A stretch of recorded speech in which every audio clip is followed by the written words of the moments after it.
प्यारे बच्चों, मेरी कक्षा में आपका बहुत बहुत स्वागत है। बच्चों, आज हम हिंदी व्याकरण में कारक के बारे में पढ़ने वाले हैं। कारक होता क्या है, किसे कारक कहते हैं, ठीक है। कारक का जो शाब्दिक अर्थ है वो है कार्य करने वाला। अब कार्य करने वाले को तो कर्ता कहते हैं, हाँ, कार्य करने वाले को कर्ता कहते हैं, लेकिन इसका अर्थ भी यही है, कार्य करने वाला। इनका दोनों का अर्थ बिल्कुल एक जैसा ही है, कार्य करने वाला। लेकिन कैसे पता चले कि ये दोनों अलग अलग हैं? विद्वानों ने क्या नाम दिया? कारक नाम दिया। तो इसकी परिभाषा दे दी, वाक्य में पदों के लिए कार्य करने वाला, उसको कहते हैं कारक। अर्थात संज्ञा या सर्वनाम जो है उनका संबंध वाक्य में दूसरे शब्दों के साथ या क्रिया के साथ जो संबंध व्यक्त होता है उसे कहते हैं हम कारक कहते हैं, ठीक है। ये तो है कारक की परिभाषा, ठीक है। अब संबंध व्यक्त करने के लिए, संबंध स्थापित करने के लिए कुछ ना कुछ चिन्ह भी चाहिए। विभक्ति चिन्ह कहते हैं उनको, विभक्ति चिन्ह, ठीक है। अर्थात दो शब्द किससे जोड़े जाए उनको कहते हैं विभक्ति चिन्ह। कारक हमारे 8 प्रकार के कारक हैं। हमारे कितने? 8 प्रकार के कारक हैं।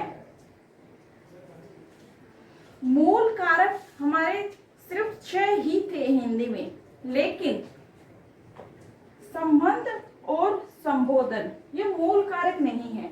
मूल कारक सिर्फ 6 ही थे, लेकिन इनका व्यवहार, संबंध और संबोधन कारक हैं, इनको बाद में जोड़ा गया है। इनका व्यवहार जो है कारक की तरह होने के कारण इनको कारक में शामिल किया गया है, ठीक है।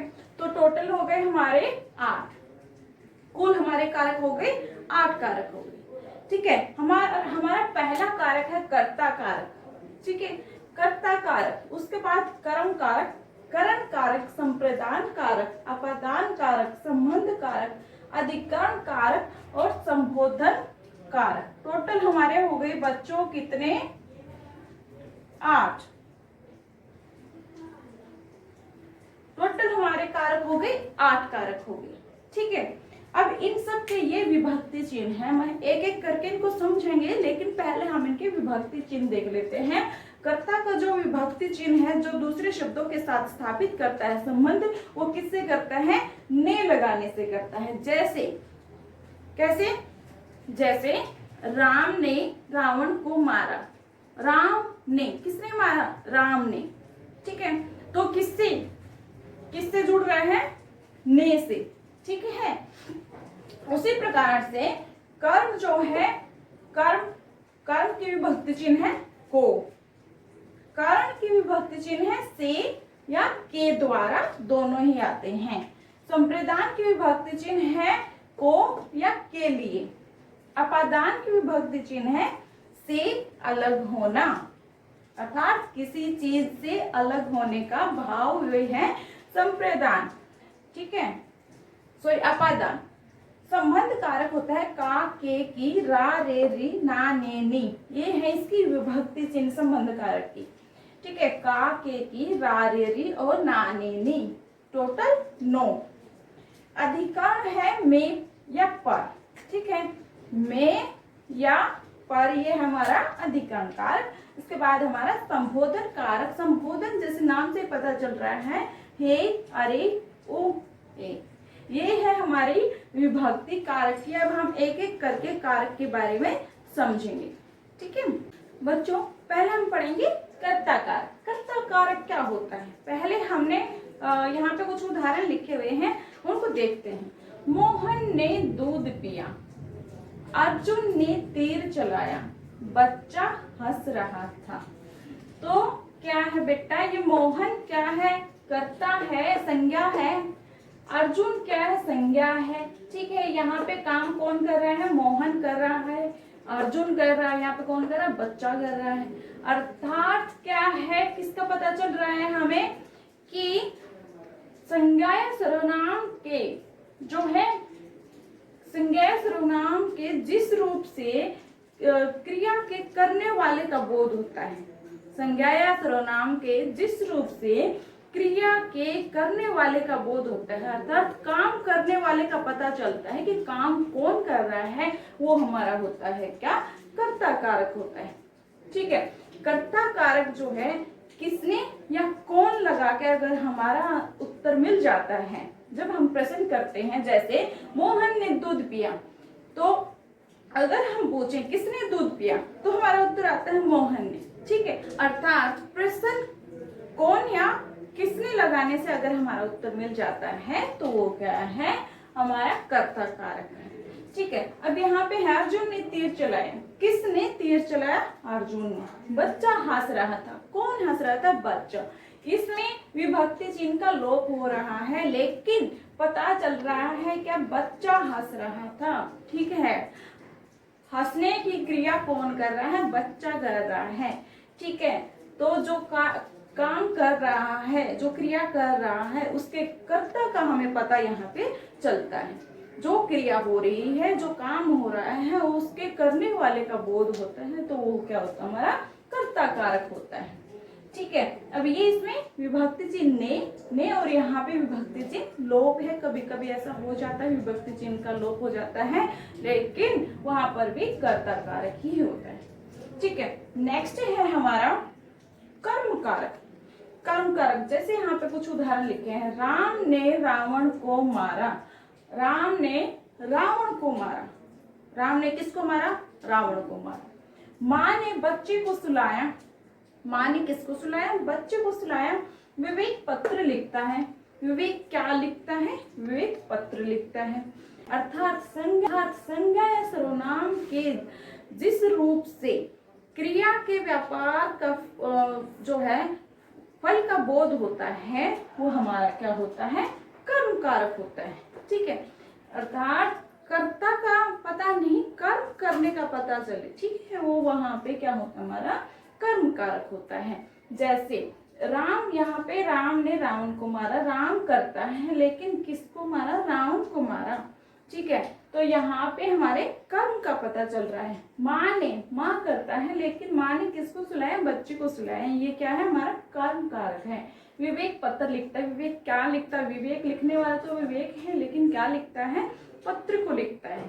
ठीक है, यहाँ पे हमारा विभक्ति चिन्ह का लोप हो रहा है, लेकिन जो है यहाँ पर भी कर्म कारक ही है।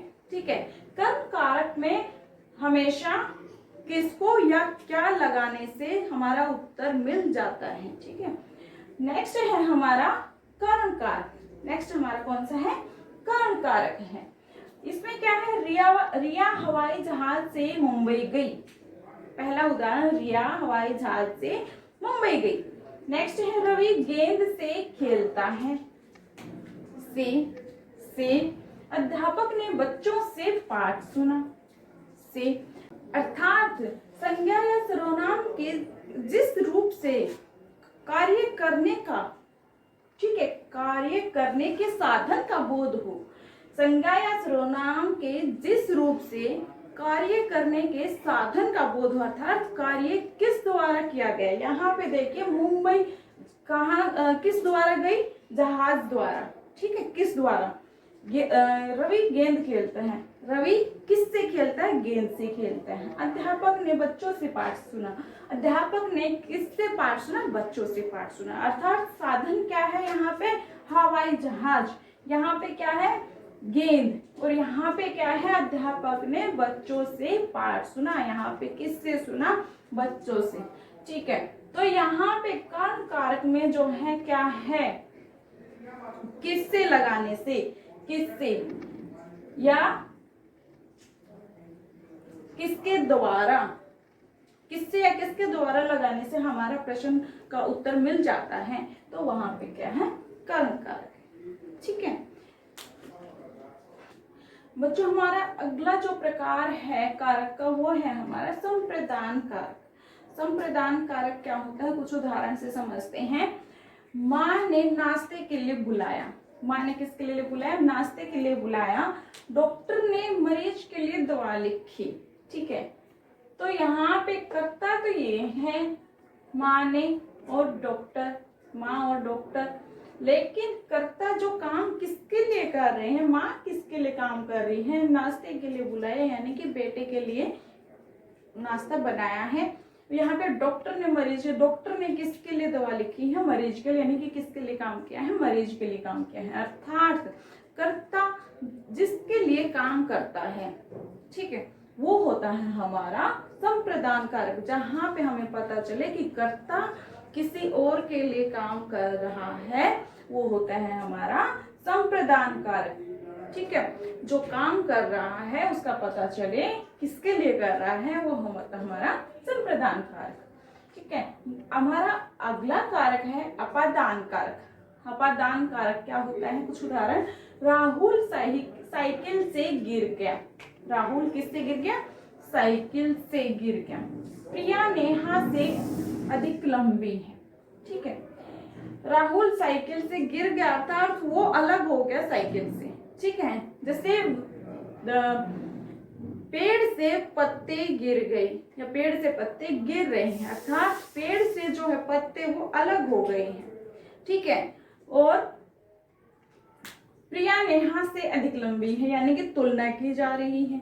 अर्थात जब संज्ञा या सर्वनाम के जिस रूप से दूर होने का भाव हो या अलग होने का भाव हो, किसी से दूर होने का भाव हो, अलग होने का भाव हो, या फिर तुलना करने का भाव हो, वहां पर क्या होता है, अपादान कारक। क्या होता है बच्चों, वहां पर अपादान कारक होता है। ठीक है, या फिर मतलब एक दूसरे से तुलना करते हैं। जैसे यहाँ पे प्रिया नेहा से अधिक लंबी है, अर्थात प्रिया ज्यादा लंबी है, नेहा कम लंबी है, तुलना की गई है। ठीक है, तो यहाँ पे इसकी से विभक्ति का यहाँ पे प्रयोग किया गया है। ठीक है, हमारा अगला कारक का प्रकार है संबंध कारक। संबंध कारक, ठीक है, संबंध अर्थात कर्ता का दूसरे शब्दों के साथ क्या संबंध है, वो है हमारा कर्ता कारक। जैसे यह विशाल का घर है। ठीक है, विशाल का घर है, घर का संबंध किसके साथ है, विशाल के साथ है। देश का भविष्य आपके हाथों में है। भविष्य का संबंध किसके है, हमारे हाथों में, आपके हाथों में। जैसे भविष्य का संबंध आपके हाथों के साथ है। ठीक है, जैसे यहाँ पे अर्थात जब कर्ता का संबंध किसी दूसरे शब्दों के साथ पाया जाए, वहां पे क्या होता है, हमारा संबंध कारक। ठीक है, वो किसी दूसरे व्यक्ति से भी हो सकता है, किसी दूसरी वस्तु से भी हो सकता है। ठीक है, तो इसका विभक्ति चिन्ह क्या है, यहाँ पे का आया है। वैसे इसके 9 विभक्ति चिन्ह है, का, के, की, ना, ने, नी, रा, रे, री। ठीक है, नेक्स्ट है हमारा अधिकरण कारक। हमारा अगला कारक है अधिकरण कारक। अधिकरण कारक क्या होता है, देखिए, छत पर मोर बैठा है, हम सब पर दया दृष्टि रखें। छत पर। ठीक है, अर्थात क्रिया कर्ता जो काम कर रहा है उस स्थान का पता चले, ठीक है, उस जगह का पता चले, तो वहां पे क्या होता है, अधिकरण कारक। जैसे छत पर मोर बैठा है, मोर कहाँ बैठा है, छत के ऊपर बैठा है। ठीक है, हम पर दया दृष्टि रखें, किस पर रखें, हम पर दया दृष्टि रखें। ठीक है, अर्थात हमें पता चल रहा है, स्थान का पता चल रहा है, तो क्या होता है, हमारा अधिकरण कारक। इसकी विभक्ति होती है, में भी होती है और पर भी होती है। ठीक है बच्चों, हमारा अगला कारक है संबोधन कारक, और हमारा अंतिम कारक है ये संबोधन कारक। अर्थात देखिए, जैसे कि पहले उदाहरण देखते हैं, हे राम सारा दूध बिल्ली पी गई। हे राम विस्मयादिबोधक चिन्ह, सारा दूध बिल्ली पी गई। दूसरा, अरे आप लोग आराम से बैठे। ठीक है, अर्थात यहाँ पे क्या हो रहा है कि किसी को बुलाने, पुकारने या संबोधन करने का भाव निहित हो, वहां पे क्या होता है, संबोधन कारक। ठीक है, जैसे कि हे राम विस्मय आदि बोधक और संबोधन कारक में कोई फर्क नहीं होता, वही हमारे विस्मय आदि होते हैं, वही हमारे संबोधन होते हैं। ठीक है बच्चों, तो ये था हमारा कारक, हमने कारक के बारे में पढ़ा है कि कारक क्या होते हैं, कितने प्रकार होते हैं कारक के, और इसकी विभक्तियां कौन कौन सी। ठीक है,